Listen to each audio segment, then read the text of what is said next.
পৃথিৱীলৈ মানুহবিলাক যে আমি আহিছোঁ, অহাৰ ব্যৱস্থাটোৱে হৈছে জন্ম। জন্ম নহ'লে উৰণ পুৰণ ভ্ৰমণ গজন চাৰিমুঠি জীৱ পৃথিৱীলৈ আহিব নোৱাৰে। আৰু পৃথিৱীৰ পৰা যাব লাগিব কেনেকৈ? মৃত্যু হ'ব লাগিব। মৃত্যুৰ মাধ্যমেৰেহে আমি পৃথিৱীৰ পৰা যামগৈ।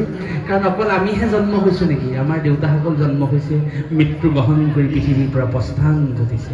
আমি জন্মগ্ৰহণ কৰি পৃথিৱীত আছোঁ, এটা সময়ত মৃত্যুৱে আমাক বিচাৰি আহিব। কাৰণ সেই মৃত্যু গ্ৰহণ কৰি পৃথিৱীত আমি থকা ঠাই নতুন পুৰুষৰ বাবে আমি আগবঢ়াই দিব লাগিব। নতুন পুৰুষ আহিছে, আকৌ এদিন মৃত্যু গ্ৰহণ কৰি পৃথিৱীৰ পৰা যাবগৈ। এয়াই হৈছে জীৱৰ স্বাভাৱিক গতি। আমিহে মৰিম নেকি? আমিতো মৰিলে আমাৰ দুখ লাগিব। কাৰণ আমিহে মৰিছোঁ বোলে ভগৱানেতো ভাবিব, জীৱবিলাকে যেতিয়া দুখ কৰিব, তেওঁ ইয়াৰ বাবে সমভাগী হৈছে। সেইকাৰণে শ্ৰীকৃষ্ণই মহাপ্ৰভুৱে বৈকুণ্ঠ প্ৰয়াণ গ্ৰহণ কৰি জীৱাত্মা পৰমাত্মা একাত্ম ভাৱৰ বাবে বৈকুণ্ঠ প্ৰয়াণ গ্ৰহণ কৰি পৰম গুৰুজনাই নিয়তিৰে আহ্বানক মানি লৈছে। কৃষ্ণ বৈকুণ্ঠলৈ যাব। উদ্ধৱে বিষয়টো জানিছে যে প্ৰভু হঠাৎ বৈকুণ্ঠলৈ গুচি যাব। যদিহে প্ৰভু বৈকুণ্ঠলৈ গুচি যায়, মই কাৰ লগত থাকিম? মই দেখোন স্বামীহীনা হৈ যাম, মই দেখোন পিতৃহীনা হৈ যাম, মই গুৰুহীনা হৈ যাম, মই অন্ধকাৰ দেখিম পৃথিৱীত। হে প্ৰভু, তুমি বিনন্দীয়া সংসাৰখনত মোক এৰি থৈ নাযাবা, তুমি মোকো সংগে বৈকুণ্ঠলৈ লৈ যোৱা। তেতিয়া ভগৱানে কৈছে যে উদ্ধৱ, মই পৃথিৱীলৈ আহিলোঁ একমাত্ৰ জীৱ কল্যাণৰ কাৰণে। আকৌ পৃথিৱীৰ পৰা যামগৈ জীৱ কল্যাণ হ'বৰ বাবে। যে তুমি মোৰ শুভযাত্ৰা সময়ত কন্দা কটাখন নকৰিবা। এয়া মহাপ্ৰভুৱে উদ্ধৱক কৈছে। কৃষ্ণ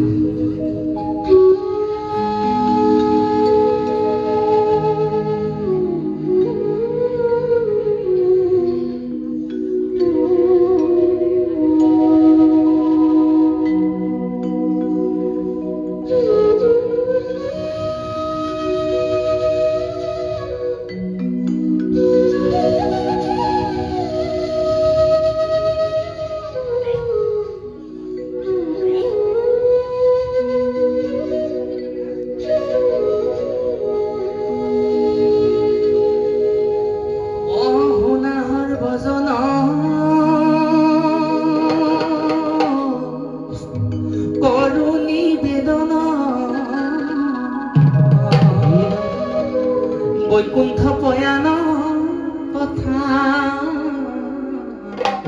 শ্ৰৱণ কীৰ্তন কৰি ৰগন লভিও পুণ্য লভিও পুণ্য।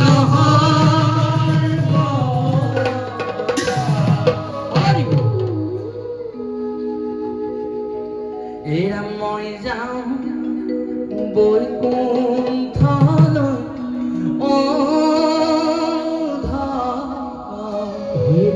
তুমি নাকান্দিবা,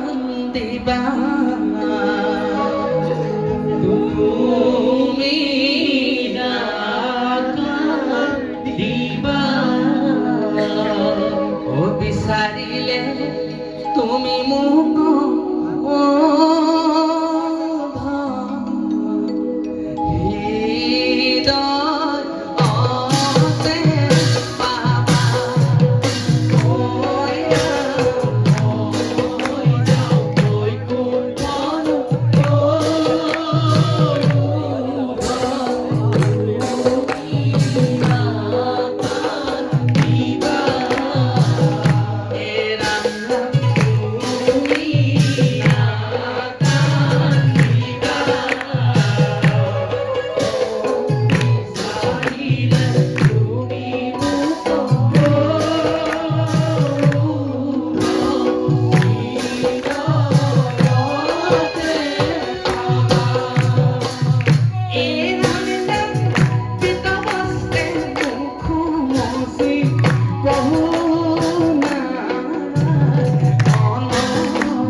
শ্ৰীকৃষ্ণৰ চৰণ যুগলত উদ্ধৱে সাৱটি ধৰি শুকাই কান্দিছে যে প্ৰভু তুমি বৈকুণ্ঠলৈ যাওঁতে মোকো লগত লৈ যাবা, মোক অকলশৰে এৰি থৈ নাযাবা। আৰু আপোনাসকলে ইয়াকো জানে উদ্ধৱৰ চকুৰ পানীয়ে কৃষ্ণ গোসাঁই চৰণ যুগল তিতি গৈছে, কিন্তু ভগৱানেও নকন্দাকে থকা নাই। মহাপ্ৰভু ভগৱন্তইও ভকতক এৰি যাবৰ বাবে তেওঁ মৰ্মাহত হৈছে। শ্ৰীকৃষ্ণ উদ্ধৱক কৈছে পিতবস্তে মুখমচি প্ৰভু নাৰায়ণ অ স্নেহে ধৰি উঠামক বুলি লাগছা। হয় হয়, ভগৱন্তক উদ্ধৱে কৈছে উদ্ধৱ তুমি মোৰ বৈকুণ্ঠ যাত্ৰাৰ সময়ত কন্দা কটা নকৰিবা, কাৰণ মই জীৱ কল্যাণৰ বাবেহে বৈকুণ্ঠলৈ যামগৈ। মই বৈকুণ্ঠলৈ যোৱাৰ পাছত পৃথিৱীত কি হ'ব জানানে? উদ্ধৱ একান্ত বাধ্য। উদ্ধৱে কৈছে প্ৰভু মই একো নাজানো। তেতিয়াহ'লে তুমি শুনা। উদ্ধৱে শুনি আছে। মহাপ্ৰভুৱে কৈছে বোলে মই গ'লে লোকতমি লিবে বিমংগ। হয়, যিদিনা মই গুচি যাম মোৰ সন্মুখত যি নৰমণ্ডলী দেখিছা, মানুহবিলাক যে দেখিছা, তেওঁলোকৰ মাজত অমংগলে দেখা দিব। মই গ'লে লোকত মিলিবে বিমংগল। আৰু মই ক'ত থাকো প্ৰভু? আপুনি দ্বাৰকাত থাকে। দ্বাৰকাত কি হ'ব অৱস্থা? উদ্ধৱে কৈছে মই প্ৰভু তাকো নাজানো। তেতিয়াহ'লে শুনা। এৰম দ্বাৰকা নগৰ সাগৰত যাই গোট। লাহে লাহে দ্বাৰকা নগৰখন সাগৰত বিলীন হ'বলৈ ইচ্ছা কৰিব। অৰ্থাৎ মই যেতিয়া বৈকুণ্ঠলৈ গুচি যাম প্ৰথমতে মানুহৰ মাজত অমংগলে দেখা দিব আৰু দ্বাৰকা নগৰখন সাগৰত ডুব যাব। হয়, কৃষ্ণ বৈকুণ্ঠলৈ যোৱাৰ লগে লগে পৃথিৱীত কলিয়ে প্ৰৱেশ কৰিলে। কলিয়ে প্ৰৱেশ কৰাৰ লগে লগে মানুহৰ মাজত সন্ত্ৰাস সৃষ্টি হ'ল, বিশ্বাস বিভ্ৰান্তি হ'ল মানুহৰ মাজত, আৰু লাহে লাহে দ্বাৰকা নগৰখন সাগৰত বিলীন হ'বলৈ। পৃথিৱীত দুৰ্জনকলি গুচিবে আচাৰ হইব ধৰ্মত প্ৰীতি কলিৰ প্ৰজা। ভগৱানে ভয় লগাই দিলে পৃথিৱীত দুৰ্জনকলি গুচিবে আচাৰ। কলিয়ে মানুহক গ্ৰাস কৰিব, মানুহৰ মাজত আচাৰ নীতি নাইকিয়া হ'ব। পৃথিৱীত দুৰ্জনকলি গুচিবে আচাৰ হইব অধৰ্মত প্ৰীতি কলিৰ প্ৰজা।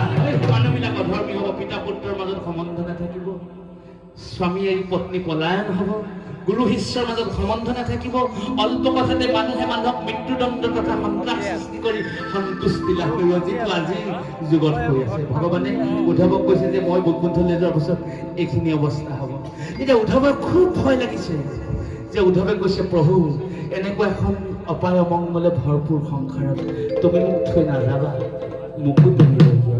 তেতিয়া ভগৱানে উদ্ধৱক কৈছে সেই উদ্ধৱ মই তোমাকো বৈকুণ্ঠলৈ লৈ যাব পাৰিলোহেঁতেন, কিন্তু তোমাৰ পৃথিৱীত দায়িত্ব আছে। কাৰণ তুমি আমি দুয়ো গ'লে মিলিব অনৰ্থ, লুপ্ত হৈব জ্ঞান ইটো ভকতি বিহনে জীৱ যাইব ৰখাত হেন জানি পৃথিৱীত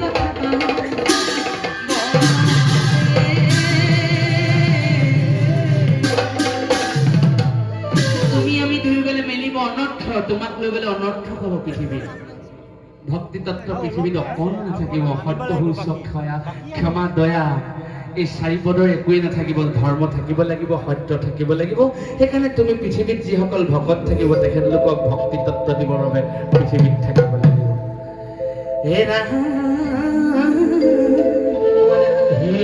ভগৱানে সিদ্ধান্ত ল'লে বৈকুণ্ঠলৈ অকলশৰে যাব, কাকো লগত নিনিয়ে।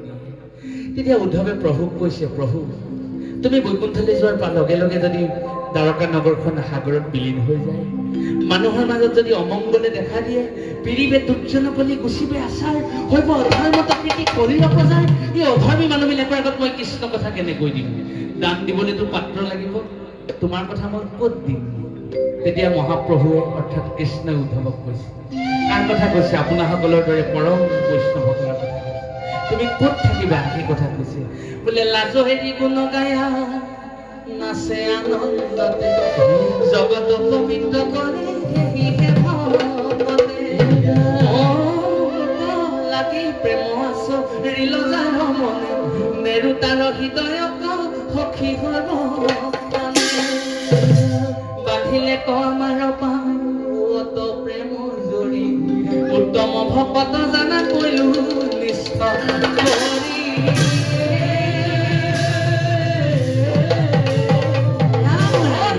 যে গাহস্থ সংসাৰৰ মায়ামোহ ত্যাগ কৰি লাজমান কাটি কৰিও কলিযুগত যি মোৰ গুণকীৰ্তন কৰিব বা গুণকীৰ্তন কৰাব, সেইসকলে উত্তম ভকত, সেইসকলৰ মাজতে তুমি থাকিবা, সেইসকলেই জগত পবিত্ৰ কৰিব। অৰ্থাৎ আপোনাসকলৰ দৰে পৰম পবিত্ৰ বৈষ্ণৱসকলৰ মাজত শ্ৰীকৃষ্ণই উদ্ধৱক থাকিবলৈ স্থান দি থৈ গ'ল।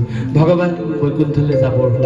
উদ্ধৱৰ কিন্তু হৃদয়খন শোকে মৰ্মাহত হৈছে। কৃষ্ণৰ বচন শুনি উদ্ধৱে কান্দিলে পৰি, হে ভকতৰ কি হ'ব বিলাস, তুমি নাথাকিলে স্বামী নিগমে মৰিলো আমি, কলি বাবে খেদি খেদি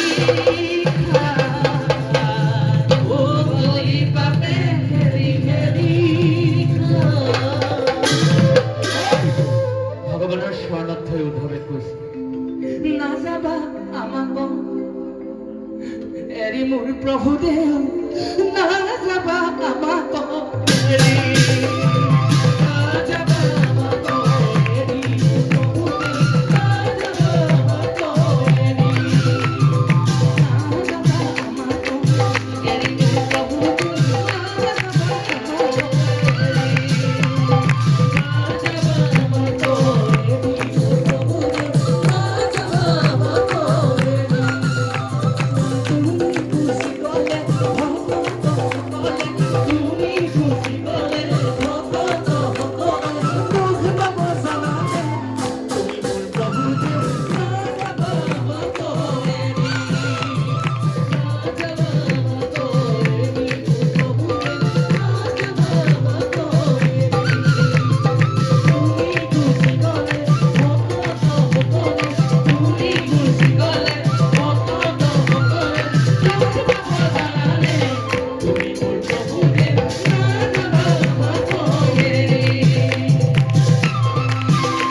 উদ্ধৱৰ প্ৰাৰ্থনা ভগৱানে মঞ্জুৰ নকৰিলে।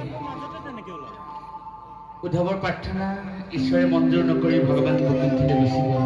কাকো নিদিলে, ভগৱান অকলশৰে গ'ল।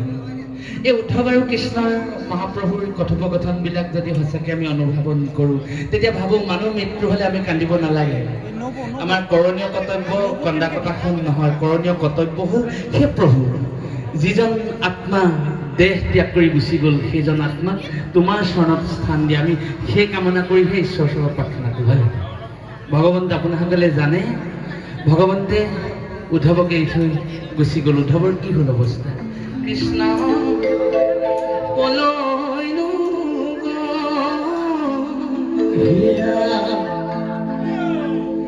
হে দ্বাৰকা কি গতি,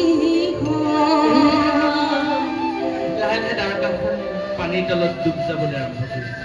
তাকে দেখি উদ্ধৱৰ কি হৈছে? মাটিতে বাগৰি উদ্ধৱে কান্দিছে, দেহি ঐ কৃষ্ণই মোক এৰি থৈ গ'ল।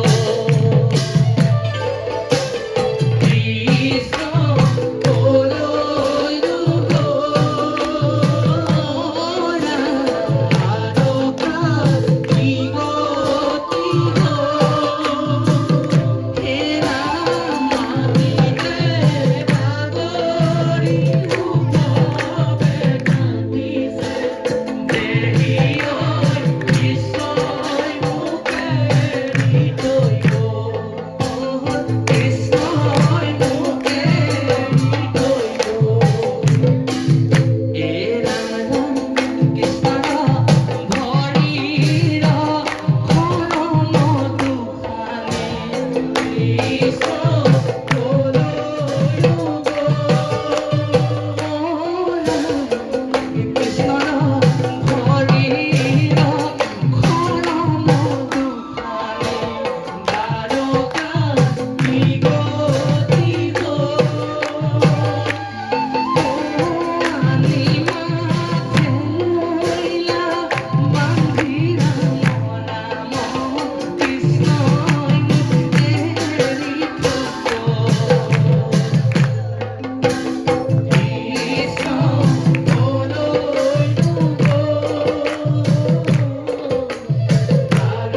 পৃথিৱীখনত জীয়াই থাকিবলৈ যেন মন নোযোৱা হ'ল।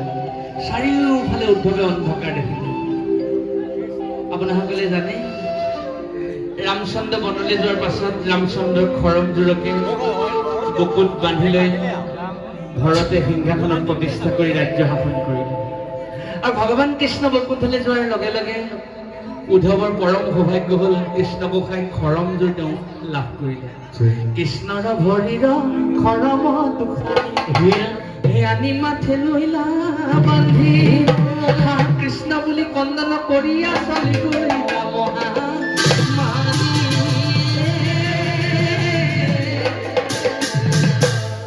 শ্ৰীকৃষ্ণৰ খৰমযোৰকে তেওঁ বুকুত বান্ধি লৈ যমুনা নদীৰ পাৰে পাৰে অনাই বনাই গৈ ফুৰিবলৈ উদ্দেশ্যবিহীনভাৱে, উদ্দেশ্য নাইকিয়া হ'ল এজন ভকতৰ নিত্য নৈমিত্তিক কৰ্ম তেওঁ সমস্তখিনি পাহৰি অস্বাভাৱিক আচৰণ কৰিবলৈ ধৰিলে। আকৌ কোৱা হৈছে তেওঁ খোৱা বোৱা এৰিলে, নিজৰ কৰ্ম এৰিলে। বোলে নাই অন্ন পান ভোকে যাই দিন এই সন্তাপে মুখ মলিন কৃষ্ণৰ চৰণ চিন্তিয়া উদ্ধৱ নদীতে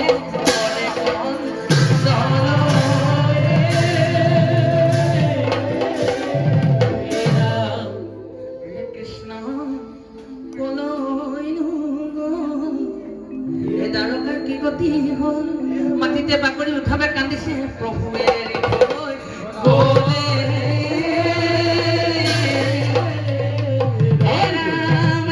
সময়তে তীৰ্থত ভ্ৰমন্তে বিদুৰ কপাই উদ্ধৱক দেখি পৰম বান্ধৱ কুচিলা কৃষ্ণ বাহাৰ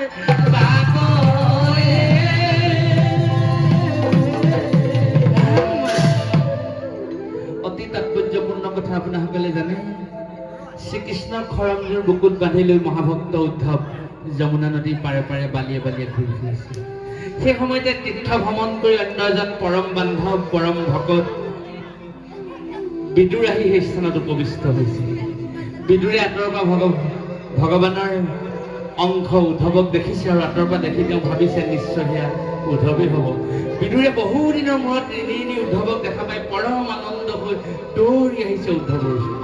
আৰু উদ্ধৱক আহি কি কৰিছে বোলে সেই সময়তে তীৰ্থত ভ্ৰমণতে বিদুৰ অকপাই নালাগ হয় হয় এই উদ্ধৱ অকপাই পৰম বান্ধৱ কুচিলা কৃষ্ণ